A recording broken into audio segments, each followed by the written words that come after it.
So I've got some time to kill the other day, and I'm on Facebook, guiltily scrolling through, and I see an ad. Every sales expert is telling you the same lie. I can't help myself. So I click.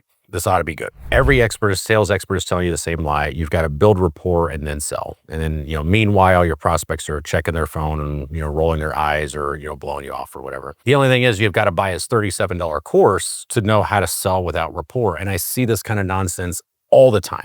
And it's really frustrating for MSP sellers because it's based on a massive misunderstanding of what rapport is. And I want to set the record straight. Hey, what's up? I'm Ray Green, founder of MSP Sales Partners, where we help MSPs and IT companies scale their sales team. And one of the things that we talk about in the consultative sales process is the process of building rapport and the process of, establishing the right type of relationship on the front end so that you can sell. A lot of gurus, like the one that I mentioned, have a fundamental misunderstanding over what rapport is. And so they think when you go in and you have small talk and you're exchanging pleasantries and you are, talking about the weather and you're talking about the local football team and all the other shit that goes into that, that you're building rapport. You don't want to mistake small talk with rapport.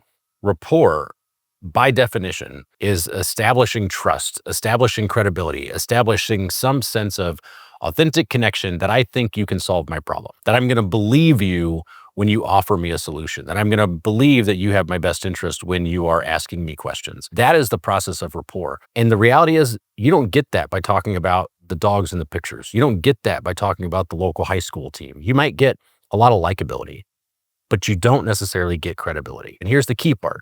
Trust you to solve my problem.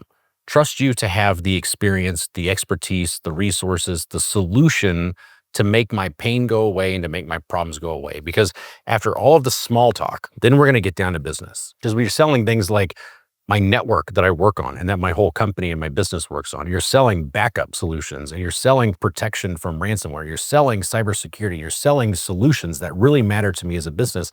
Likability only goes so far. It's credibility to actually do the job. And that is what rapport is based on. Do they believe that your response time when you say it's going to be fast is actually going to be fast? Do they believe that when your text call and they offer to help that they're not going to be, speaking in jargon and pissing off your employees and acting like a-holes? Those are the things that I need to know in order to buy your services. And the rapport that I need to do that is based on your credibility. It's based on the trust that you are going to deliver on the solutions that you say you're going to deliver.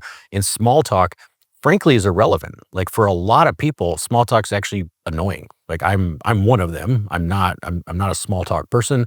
It's just not my personality. It's not the way that I'm wired. It's not the way that I process information. So when somebody comes in and starts spends 6 minutes talking to me about shit, I'm lost. Like I do not care. I want to get down to business. Now, I know that I might be the anomaly, right? Like, you may be, if you're talking to my wife, she loves it. Like you're going to talk to her and that may help. But that doesn't mean she's going to buy a serious solution from you. She will shake your hand. She will say hi, but that does not mean that she has the kind of trust and belief in you as an authority and as an expert to actually solve the problem. The thing about rapport in a consultative sales process is that rapport it can be established on the front end, right? Like there are ways to establish rapport quickly, but it is not a one-time event. If you are selling consultative services and you go through a process in the playbook that says build rapport, don't think that because that's step 1 or that's step 2, that step is done. Like that step continues throughout the entire process. Now, there's 2 things that I think about in terms of building rapport the right way. One is at the very onset, how do you establish the initial trust in the initial rapport that you need to sell? Well, you show up professionally. You show up on time. You show up prepared. You show up having done some homework on the company and you ask questions or you make statements that demonstrate, I saw more than your family picture on the desk. I actually spent like 30 minutes actually looking up your company and looking up what you did and looking at the team and seeing what challenges you might have and understanding your industry and understanding like what this conversation was going to be about. I'm going to ask some initial questions right out of the gates that show I kind of know what I'm talking about, right? So I'm going to ask questions that probe and then identify proactively some of the issues that I expect that you're going to be having. If they filled out a form and you're doing this in response to something that I went through the information that you put down, that I read the answers, that I actually gave it some thought physically, like your body language, your handshake, what you're wearing. Don't wear a tank top. Like if you're selling MSP services, don't wear a tank top. But like if you show up and you're professional, and you're confident, and that's what you exude, and that's what you project, you're going to be able to build rapport. If you show up and you're kind of needy and you smell like smoke and look slovenly, like you're going to ruin your rapport, small talk or not, right? So those are the things that you can do on the onset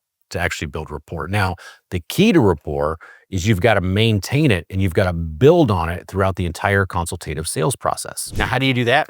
You ask really targeted questions that show, I know your business, I know your industry, I know your pain, I know the challenges that you're facing. So if you sell to a specific niche or an industry, make sure that your questions include software specific things about their platforms, case studies that, from examples of other things that you've seen, industry reports, industry trends. Can you show up and actually be a resource for them about their industry? If you don't specialize in that niche, that's okay. Like, you have this cool tool called GPT, like called Copilot. Like, you can get in there and spend 20 minutes and say, hey, this is the company that I'm going to meet with.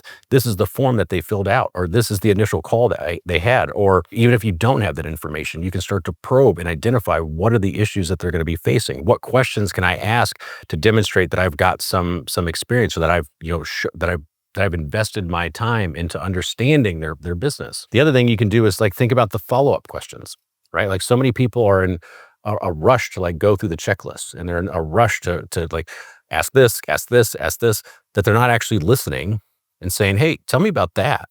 Like, what's the impact of that? Can you establish yourself as a resource where you're digging in and asking really smart, effective follow-up questions that maybe even make them think, right? That make them sit back and go, I don't know, man, that's a really good question. If you ever hear, that's a really good question, and they mean it, then like, you were in the process of building rapport. Along the same lines, like, respectfully challenging some of their assumptions is another great way to build rapport. Like, we think being agreeable all the time is what's going to get us, like, make us most likable. It might, but it doesn't make you the most credible.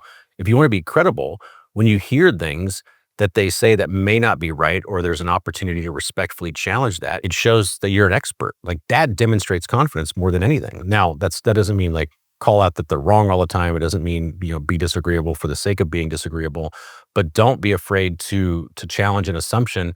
Something like, oh no, my one guy down the hall has everything covered. Okay, totally understand.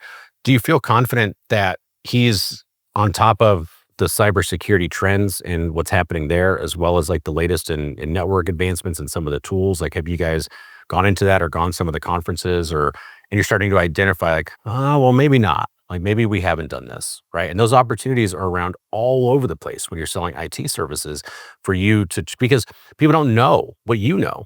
Like, you're actually the expert. You know 10 times more than almost everybody you're sitting in front of, and they're going to tell you things that are not accurate. You know they're not accurate, but do you ever call it out?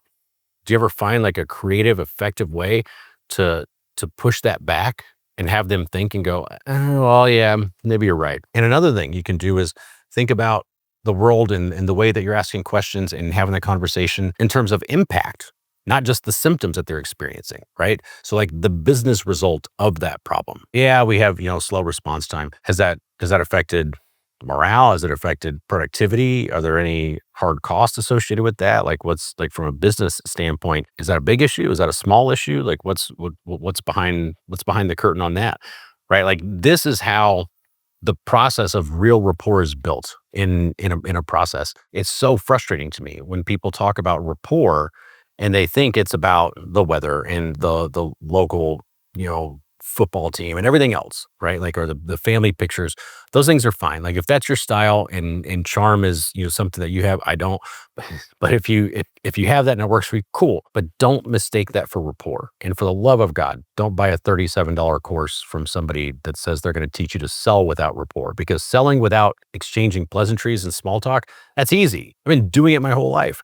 You don't need any of that, but you absolutely need rapport. And that is why every sales expert is telling you the same lie, and it's because it's not a lie. It's the truth. It's just a fundamental misunderstanding over what rapport actually is. I hope that helps. If it has, subscribe to the channel. Or if you want to dive into more MSP sales resources, we have our MSP Sales Toolbox at mspsalestoolbox.com, where we drop in monthly resources. We drop in playbooks, objection handling guides, different frameworks, different trends on what's working in sales, templates, and you just go to mspsalestoolbox.com to grab that. And hope to see you in the next video. Adios.